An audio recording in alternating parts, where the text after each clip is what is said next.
Hey, what's up, everybody? It's Rox, and I'm coming to you today with this old bullshit ass review for Real Housewives of Atlanta, Season 5, episode. We should be somewhere around 15, 14 or 15. I can't understand why you guys was all pressing me to do a review for this show, and the show was about nothing. It's like they just got together some scraps and put it together because they knew that the Grammys was on and nobody was going to be watching anyway.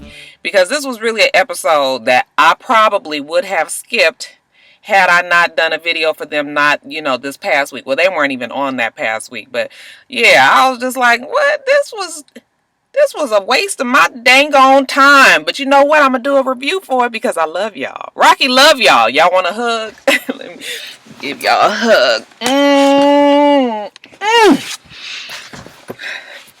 Y'all know every time I give you a hug, it's rough. Y'all know y'all didn't need no review for this, but yeah, let's go on and get to it, shall we? Candy is happy in her relationship. We already know that. You know, she's with Todd. She's got her new home. She's got her new man. You know, she's got her whole new family unit. Okay, her daughter is happy. Everybody's happy. I'm glad for her. Okay, and then I done already told y'all that about 15 times.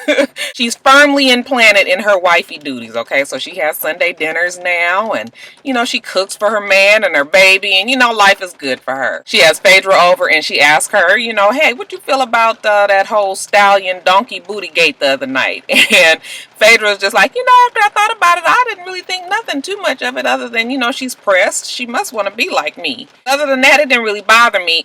Candy was just like, well, I don't know if I really believe that because she did kind of seem like it bothered her a little bit. It did bother her a little bit. She could say what she wants.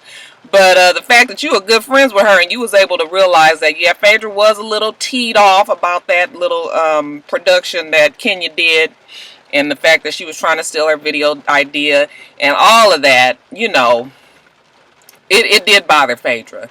Candy was just like, I hate that you guys fell out. I wish you guys could work it out. I think Candy likes Kenya, you know, but you know, I don't know. You never really know whose relationships are genuine on these shows anyway, so whatever. Since Candy's, you know, all in her relationship and wound up with all of that, she is neglecting her musical career. You know, her team is just like, what's going on? I mean, we can tell that you're in love. You're glowing and you're smiling. She definitely has that look, okay? And they're just like, but we got music to make still, okay? There's still bills to be paid. Let's not forget what you do. She's just like, yeah, I know. I'm going to get it together. So, you know what Candy has come up with? She is going to put a gospel song on the end of her next album. Y'all remember back in the day when Blackstreet and Boys to Men and all the little 90s groups, they used to always put a gospel song on the end of their CD, and I hadn't even realized it until she said it, but I was just like, oh yeah, I remember Blackstreet Boy, you know, Dave Hollister. He eventually went gospel, but he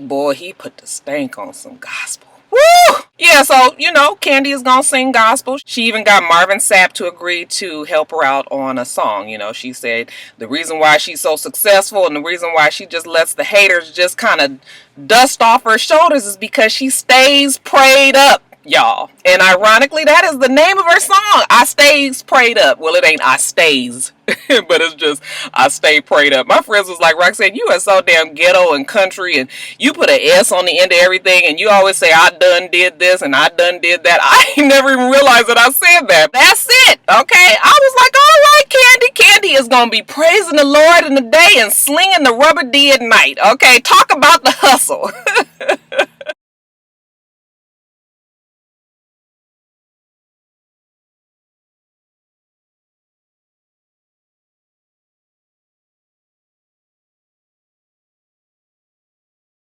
So Cynthia is trying to get this pageant thing going. Y'all know Cynthia got damn bills, okay? She has signed Portia on to help, and you know that is mostly in part because, you know, Portia has community connections with the Hosea Feed the Hungry and that whole organization. So, you know, Cynthia has decided that she was going to link her pageant up with this foundation, and she would reap some of the benefits from that as well. Portia has got other things on her mind, namely her man is about to turn 40, and when I looked at Cordell, I was like, damn, you only 39? I mean, that's an old ass looking man right there. She's trying to plan a Harlem Nights themed party for him, a casino night. It's gonna be that whole Harlem Renaissance time. She's trying to pick out her dress, you guys, and then she gonna sit up there and say, I am just like Cordell's Barbie doll. He loves to dress me up. And I was just like, girl, don't say that again, okay? I just picture Cordell sitting like Indian style on the damn floor like, oh my God, girl, do you know what you should wear? Remember that really hot turquoise ruche dress that doesn't have any straps? Yeah, don't say that no more, okay? That ain't really helping out with his street cred. That girl showed say stuff and then don't think about it. So yeah,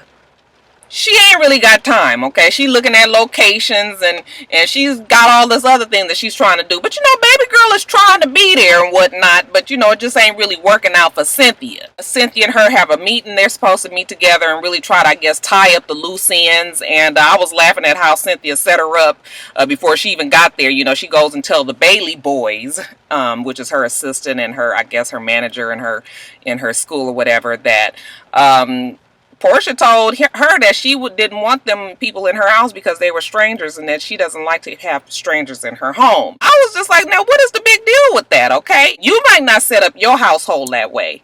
But you can't knock other people. If this is what the rule that they have set in their home, they don't let strangers in their house, then so be it, okay? So I couldn't really tell if that was some hate on Cynthia's part, or if she was just trying to be messy, was she kind of jealous. I don't know what it is, okay? But I'm gonna tell you what, I ain't too big on having strangers in my house either. Now, I probably would trust Cynthia's staff, but even still, you don't know. Fuck, when I get some money, okay, when I get rich, I might not want your broke ass up in my house either, so I can't promise you nothing. Cynthia, really, to me, in my opinion, was just kind of over Portia. She was not getting the service, and she was not getting what she thought she was going to get from Ty and Portia and her whole Hosea Feed the Homeless or Hosea Feed the Hungry, whatever it is, tie-in that she been shoving down our throats. So, they meet up again, and Cynthia, just to make a long story short, is just like, what, I ain't feeling no more. You ain't really done nothing that you said you was going to do. I ain't got this paperwork. I ain't got the logo. I ain't got none of that. It looks like Portia is one of those ones that delegate, okay? She's there in name, but she don't really do any of the hands-on stuff.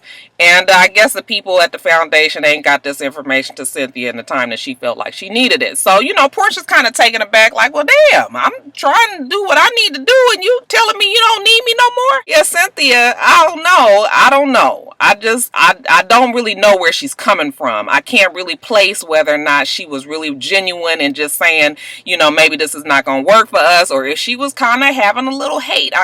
I couldn't figure it, but it was something there. So Portia's just like, whatever, okay? She kind of, her feelings is hurt. She feeling a little salty about it. She go back and tell Cordell, okay? And Cordell is like the daddy, and instead of talking to the wife, and really Portia is like the damn daughter instead of talking to the husband. So they got a weird relationship. She's telling them how, she had told Cynthia that they didn't want any strangers in the house. And, he agreed with her like, yeah, this is not no place of business. We don't conduct business here. And like I said, that's fine enough. Then she starts telling them how Cynthia had kind of dropped her from the pageant. He was just like, what? And she was just like, yeah, she was telling me that I wasn't doing what I needed to do. And he was just like, oh, well, now you need to check her.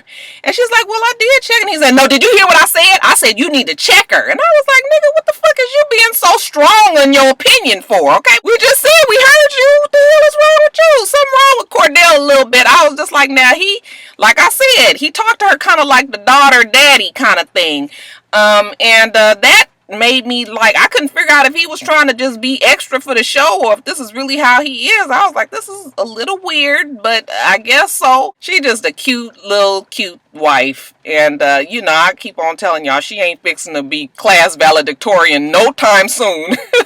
But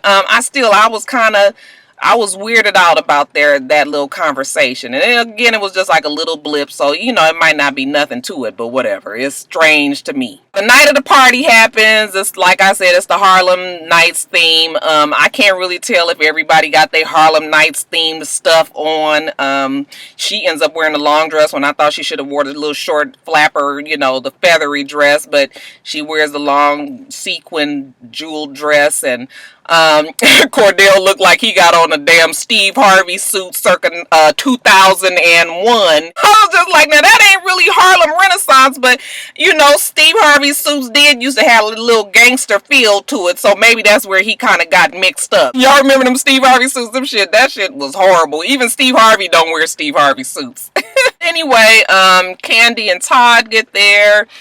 Cynthia and Peter get there, and Walter get there. Okay, and as soon as I saw Walter, I was just like, Lord, I can't do no more Walter and Kenya. I don't want to hear nothing else about it. Okay, but they took that time to tell us that, you know, Kenya and Walter were over, which I think we had already decided and figured out for ourselves. Portia was just like, I didn't invite Kenya because I couldn't, you know, she couldn't be sure if Kenya was gonna show up there with some fucking tassels hanging from her nipples and some feathered panties or some shit. She didn't tell her to come, and I'm sure Kenya had better shit to do anyway. The party didn't even look like it was bumping, but I was just like, maybe, you know, once the cameras got off, then, you know, maybe we put on the real music and shit got going. But at first I was just sitting there like, why everybody just sitting around? I mean, cards and dice and chips and shit, you supposed to be talking shit. Anyways, y'all, Cordell, who is the queen of his castle, he sits Portia and Cynthia and Peter down. He sets them straight. I don't even really know what they was talking about. You know, he was just basically, y'all need to get it together and, you know, be friends, you know, kumbaya, whatever. You know, Peter got a kick out of it, laughing at it. And I think it was mostly because Peter and Cynthia's relationship kind of reminded me of how Cordell and Portia was back in the day when Cynthia and Peter first got together. Y'all know Peter used to kind of talk to Cynthia any old kind of way. That's kind of how Cordell and Portia kind of remind me of them now. Cynthia and Portia has decided to squash whatever the issue was, which was silly to begin with. So that's that. Alright, you guys, so that's it. You guys remember to rate, comment, and subscribe to the channel. I'm itsrox. My channel is for itsrox, and everything else I do will be in the bottom bar below. Alright? I hope that you guys have a wonderful, wonderful rest of your day, and I plan on doing the same. Until next time, Roxstars. Bye.